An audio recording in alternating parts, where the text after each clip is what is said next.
thesis competition.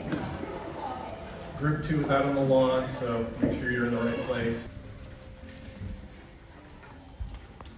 Our Earth's carbon cycle is out of balance. The carbon cycle describes the building blocks of life, that is carbon, and how it moves through the environment from our forests to our waterways, to our oceans, and ultimately to our atmosphere.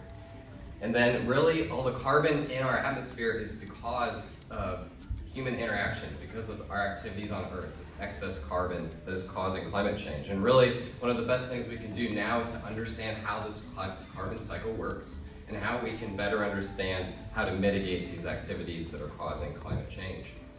So a lot of my research really looks at data and how we can use big data to identify the key concepts that are driving global climate change and the carbon cycle, and then how we can identify new solutions to implement and mitigate climate change. So one of my research topics looks at land use change and how we can use ecosystem service modeling to value the environment more. So using carbon and water and the sediment and looking at the value beyond just the value for the environment, but the value for us as well.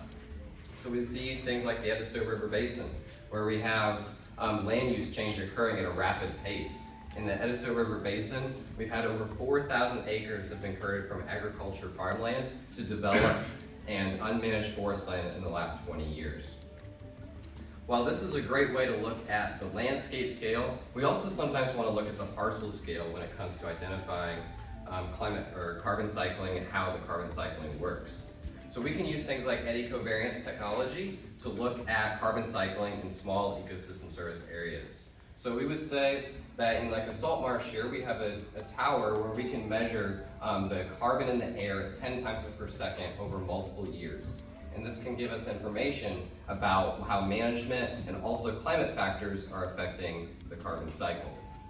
So here on Popcot Barony, we actually have two towers, as you may have seen, where we measure the carbon in an unmanaged natural salt marsh and also in a managed impounded wetland. And we can see that based on this data, the negative sign shows us that there are carbon going into the soil in the salt marsh and actually carbon coming out in the impounded tower. So there are very different ecosystem services in these wetlands. But overall, all of this data really gives us the opportunity to provide the measurements that we need to be able to implement solutions on the ground, ultimately evaluate the effectiveness of those solutions, and then scale those solutions across the state and across the country.